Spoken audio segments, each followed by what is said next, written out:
भारतवर्ष के माननीय उपराष्ट्रपति श्री जगदीप धनखड़ जी से कि वह अपने आशीर्वचन दें। महाराष्ट्र विधानमंडल आपको सुनने के लिए लालायत है। स्वागत है महोदय।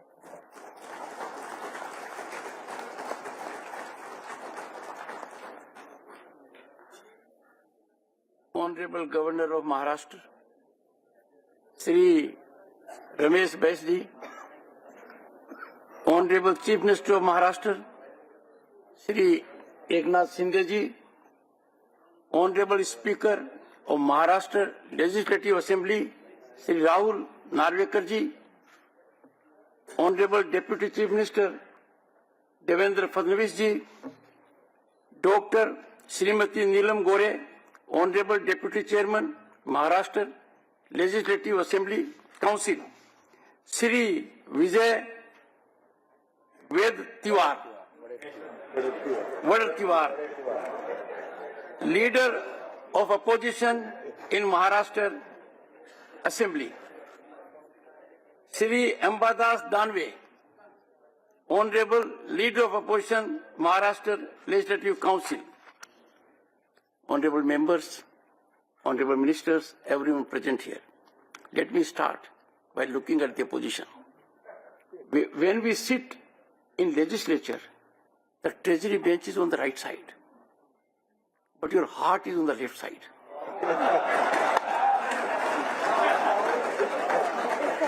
And that should define the working of the chair.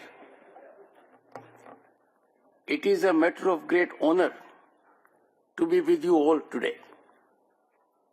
Grateful to Assembly Speaker Rahul Narvekar ji and Council Deputy Chairperson Dr. Neelam Gore ji for affording me this valuable opportunity to share my thoughts on an important subject with you all. This House, as indicated by the Honorable Governor, has upheld the spirit of serving people in highest regard since its inception. Maharashtra Legislative Council is in its centennial celebration. Indeed, privileged and honored to be addressing members of both the houses at this remarkable milestone. The state of Maharashtra stands as an inspiration with its rich history, vibrant culture and dynamic economy. The state is bountifully blessed with breathtaking landscapes of Sahyadri and pristine beaches of Konkan. Maharashtra today is a powerhouse that is propelling the nation to new heights. Honorable members, इस महान पुण्य भूमि में आकर मुझे एक गीत याद आता है। देखो देखो मुल्क मराठों का ये, यहाँ शिवाजी डोला था।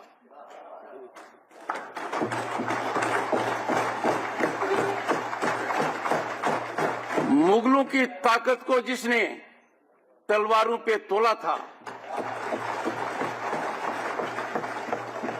हर पर्वत पे आग जली थी, हर पत्थर एक शोला था।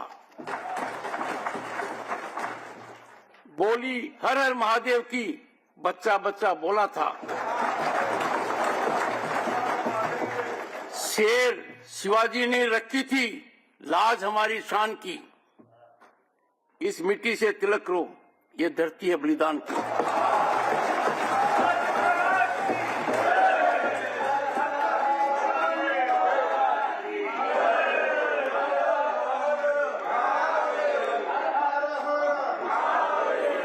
मैं इस धरती को नमन करता हूं। This great land of Shivaji Maharaj has led our motherland and its progress for centuries, achieving remarkable feats and contributing significantly to India's history. Bharat का इतिहास बिना शिवाजी महाराज के अधूरा नहीं, खाली नजर आता है। The principles of Maratha Swarajya, incorporating a decentralized polity, meritocracy, rule of law, economic development, and public welfare into its administrative framework, it serves as a role model for inspiring greater efficiency, accountability, and responsiveness in public service and its delivery across the globe. Honorable members, very befittingly, very appropriately, the framers of our Constitution gave pride of place to dauntless Chhatrapati Shivaji Maharaj by positioning his painting in part 15 of the Constitution that deals with elections, the heart of our democracy. There are 22 paintings in part 15 that deals with elections. The painting that is positioned is that of Shivaji Maharaj. Honorable members, as legislators and custodians of this venerable institution of democracy, you all bear a sacred duty to protect the interests of the public. Your mission should be to align closely with the principles of common good, ensuring welfare and security of all citizens of Bharat, keeping aside partisan interest. Honorable members, we have a very rich history, a civilizational depth of 5,000 years. India since antiquity has been deeply rooted in democratic values. It is no surprise then that as home to 1/6 of humanity, we are the world's largest democracy and also mother of democracy, towards which and presently countless nations across the globe look to us for counsel. Honorable members, in the contemporaneous global scenario, with its phenomenal economic upsurge and diplomatic prowess, India's relevance is like never before, and its rise is continually, exponentially incremental and now unstoppable. In this backdrop, the subject of the day, enhancement of democratic values and ethics in our country, is of utmost importance. It is contemporaneously very relevant. Bharat has to emerge as a role model for democracy by example in the entire world. Ethics and morality have been hallmark of public life in India since ancient times. Go to any part of our history. Ethics and morality have been predominant. Whatever be the nature of rule, people looked up to those who propagated ethics and morality. Ethics and morality are nectar and essence of human behavior. These are inalienable facets of public life and quintessential for parliamentary democracy. Honorable members, Parliament and state legislatures are North Star of democracy. They are North Star. Members of Parliament and legislatures are lighthouses. People look up to you to find solution to their problems and how they should move ahead. And therefore, it is bounden duty of parliamentarians and those in the legislatures to exemplify sterling conduct that is worth emulation. You have to be role models so that people at large willingly follow you. Democratic values call for regular nurturing. Like learning never stops. Even if you leave college, you have to continue learning.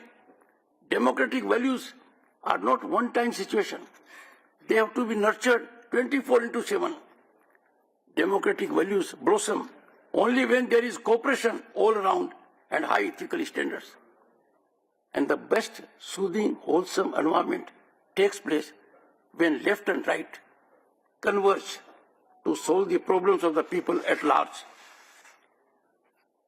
Honorable members, the nation marches ahead seamlessly, smoothly, and exponentially when its three wings, the legislature, the judiciary, and the executive, perform within their respective areas. There has to be strict adherence to the doctrine of separation of powers. An incursion by one institution in the domain of the other has potential to upset the delicate balance. And this delicate balance has to be preserved, be it executive, legislature, or judiciary, by the legislature. Legislature has a predominant role to ensure that doctrine of separation of powers is fully respected. Honorable members, you are fully aware with your huge experience, and when we are in centennial celebration, legislation is exclusive domain of legislature and parliament, subject to constitutional prescriptions. Now we have ample instances where there are directives either from executive or from judiciary. These directives are in the face of statutory provisions. There is time now. We need to have consensual resolution of these issues, because transgressions will really upset the working of all the institutions in the nation. I therefore strongly urge there is need for evolution of a structured mechanism of interaction amongst those at the apex of these pillars of democracy. All three wings need to interact regularly so that there is greater collaboration, greater cooperation, and greater consensual approach. Honorable members, this can happen only when in this theatre, similar theatres, temples of democracy, we perform optimally. We give our very best. They perform with a view to secure that there is full play in the joints by all three wings of the state. This harmony is all important. This harmony is vital for democracy. And once we achieve it, our progress will be incremental. Honorable members, it is apparent that presently all is not well with functioning of our parliament and legislatures. These temples of democracy are suffering sacrilege of statized disruptions and disturbance. Dialogue amongst parties is missing. It is essential. There can be no escape.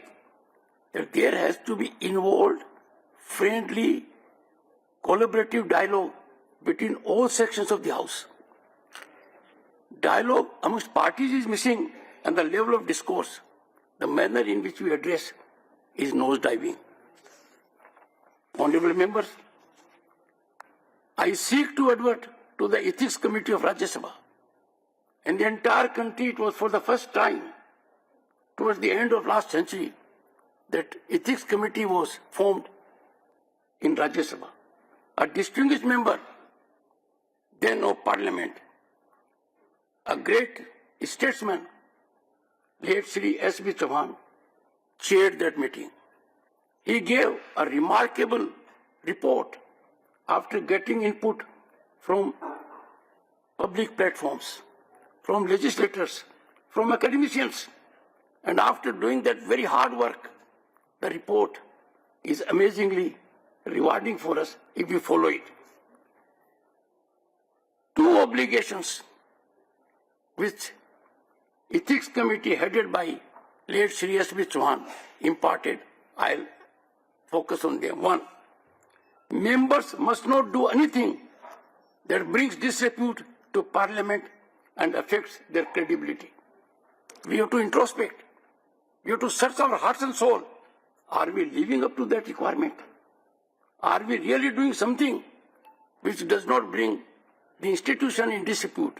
And secondly, members must utilize their position as members of Parliament to advance general well-being of the people. Honorable members, the litmus test and the test report on these twin aspects is indeed at the moment worrisomely alarming.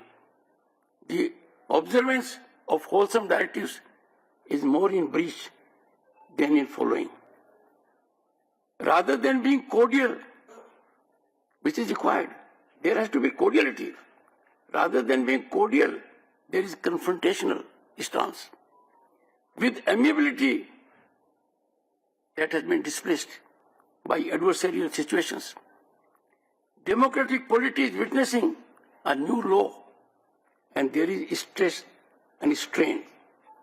Such explosive and alarming scenario calls for introspection at all levels, particularly at the level of political parties. Honorable members, as members of our esteemed legislature, we bear profound responsibility not only to uphold the laws of our land, but also to maintain the dignity and credibility of our legislatures.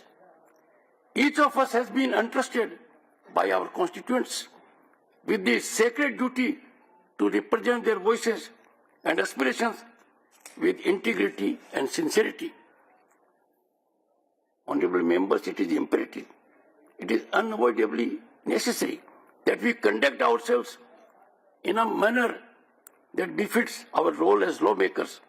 Our actions must always reflect the highest standards, ethical conduct, and transparency. Anything less will not only diminish the respect of our institution, but will also betray the trust of the people. In morality and ethics, there can be no percentage. Morality and ethics have to be performed 100%. Decorum and discipline are the heart and soul of democracy. प्रजातंत्र की आत्मा है. समाज कैसा हो, चर्चा किस स्तर की हो. The strength of democracy lies in diversity of opinions and ability to find common ground through constructive engagement. It is a system that thrives. Democracy thrives on dialogue, debate, discussion, and deliberation. Parliamentarians are not part of debating society. They don't have to earn brownie points.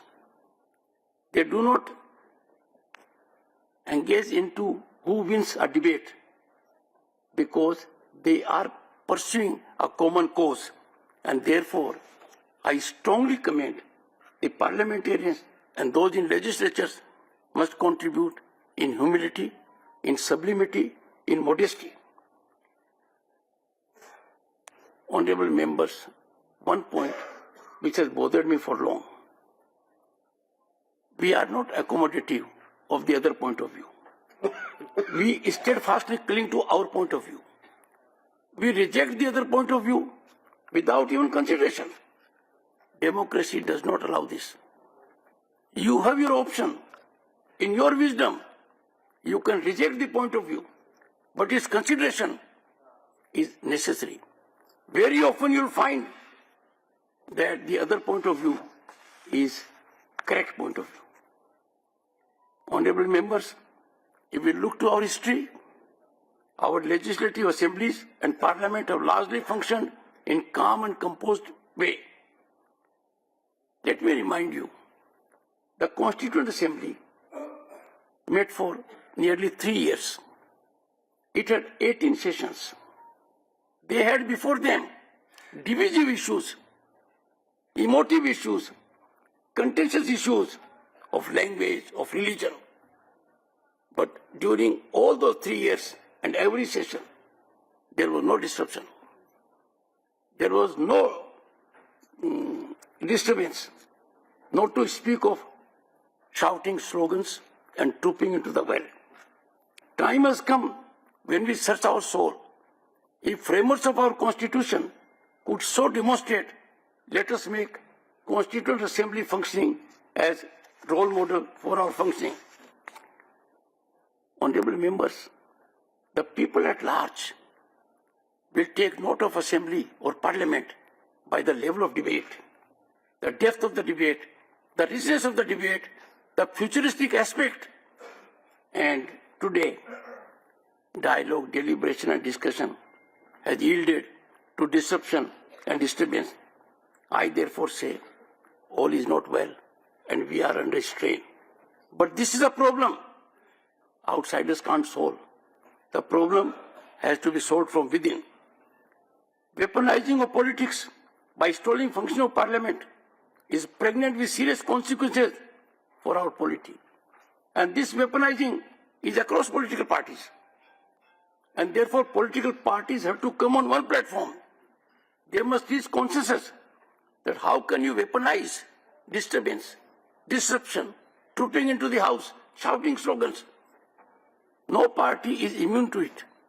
They have to converge, synergize, and be torch bearers so that we get rid of this something which is as serious as COVID. Honorable members, there is an imperative need for maintaining strict adherence to democratic values and parliamentary traditions in our legislatures.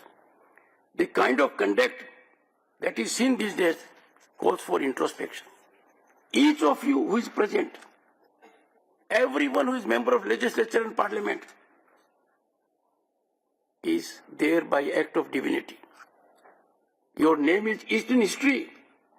Whatever you will say, future generations will go through that.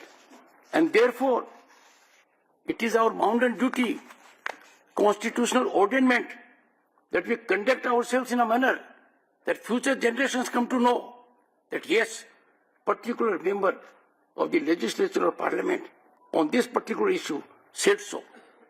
Go to the Constituent Assembly debates and you will find what kind of contributions was made by several members. It is not essential that your point of view be accepted. The fact that you have made a point is important. Sometimes a point may be too early for a time. It may be relevant at a later point, but then your making it is important. Honorable members, I say it with some sense of pain. It is deeply concerning. There is a trend to make chairman and speaker convenient punching bag, either side. This is inappropriate. When we take this chair, we have to be equitable. We have to be fair. It is our duty to engage sometimes in present working, sometimes to deal with unpleasant situations. And therefore, this temple of democracy should never be sacrileged. Respect for the chair must always be there. And for this, senior members in parliament and legislature have to lead the way. Honorable members, our constitution provides parliamentarians and legislators with one great right, and that right is under Article 105 of the Constitution. Members have full freedom to say anything in the House.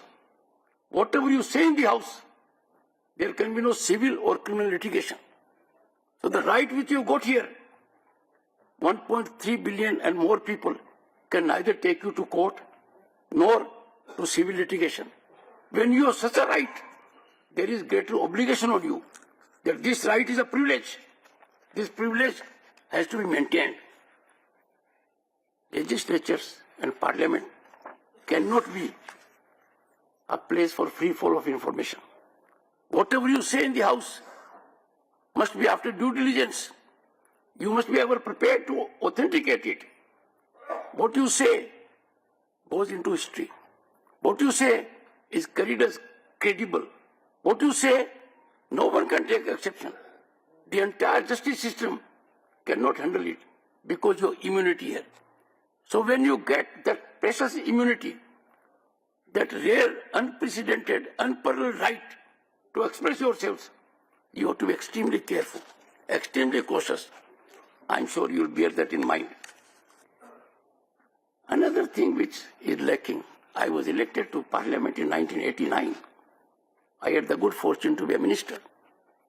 There was a time we had amiability, cordiality, we had wit, humor, satire, sarcasm. These are getting away from us. I'm sure we need to be back in the groove. Instead of satire, instead of wit, instead of humor, instead of sarcasm, what we have is adversarial scenario, confrontational approach. We need collaboration. We need consensual approach. We are at the other extreme. Let me share with you, friends, whenever I go to educational institutions, and I love going there, and I am virtually going every fortnight, nothing is more distressing, nothing is more distasteful for the people at large when they come to know Parliament is not functioning, when they come to know there is disruption, there is disturbance. I therefore appeal to you that people have chosen you under difficult situations, because every election is difficult. You pass through a very severe test. You have to come up to their expectations. You have to conduct in a manner that you become role models. I appeal to all political parties also to seriously think within and with other political parties. I had to face serious situation in the House, in my chamber.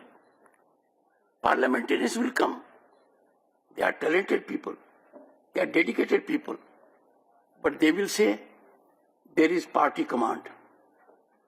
Now I realize the compulsion of members. If party has so commanded, there is hardly a way you will listen to the chair.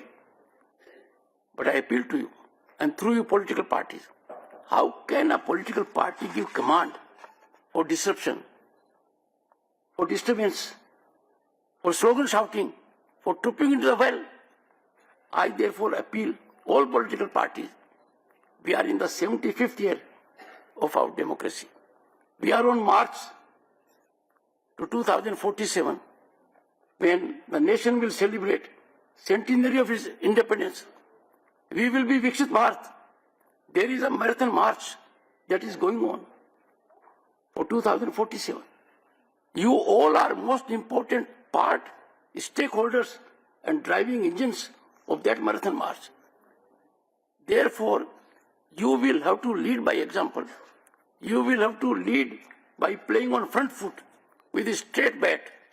And I am sure political parties should inculcate in their members a deep sense of discipline.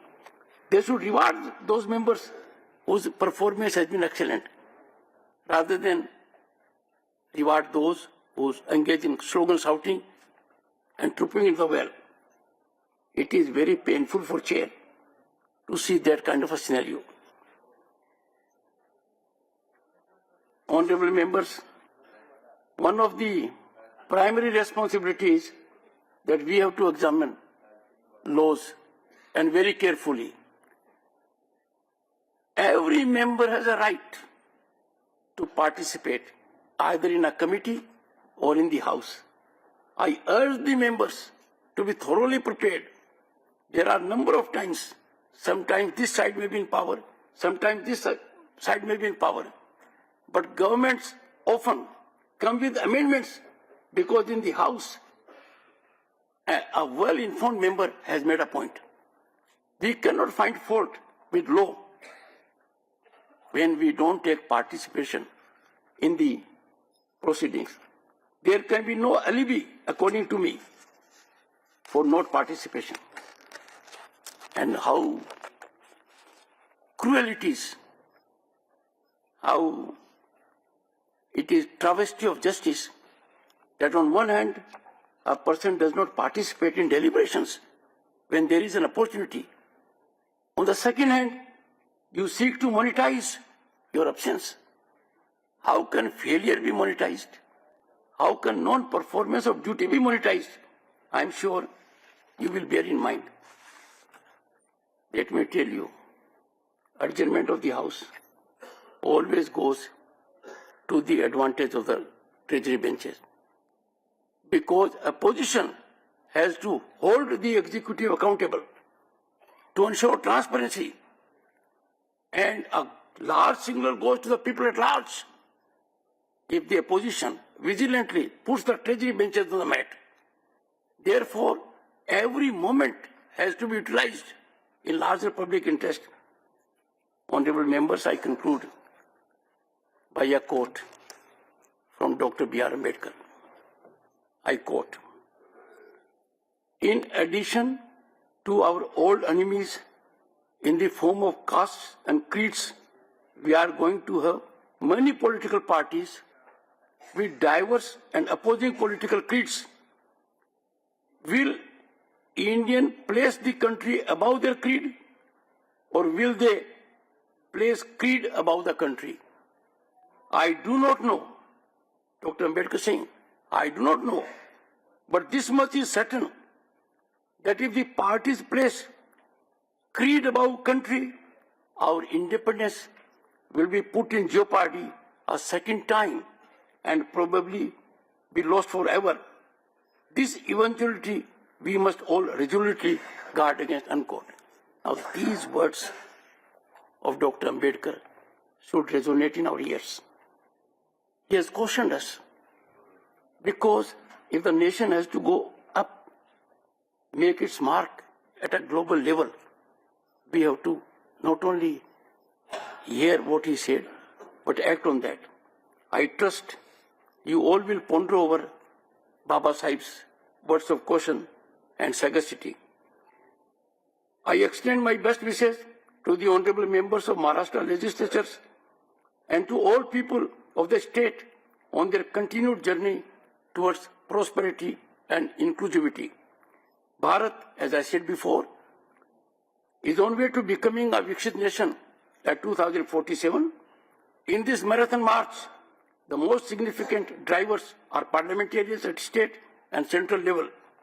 Parliamentarians must lead by example. May you continue to be a beacon of progress and resilience for the nation and the world to emulate. I am grateful for your time and patience. This for me is a great opportunity, and I am beholden to the Honorable Speaker and the Honorable Deputy Chairman for affording me this opportunity. Thank you so much. Jai Hind.